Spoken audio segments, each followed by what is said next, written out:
Hi, I'm Maria from Crochet A to Z. Welcome to my channel, and if you haven't subscribed yet, please push that subscribe button. And if you have, thank you all. I really appreciate it.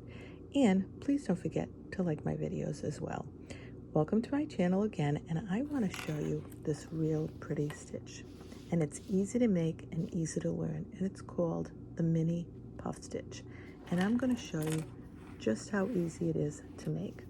I made an eye case with it for the iPad, and you can also make an iPhone case with it, eyeglass case with it. You can make a lot of things with this puff stitch.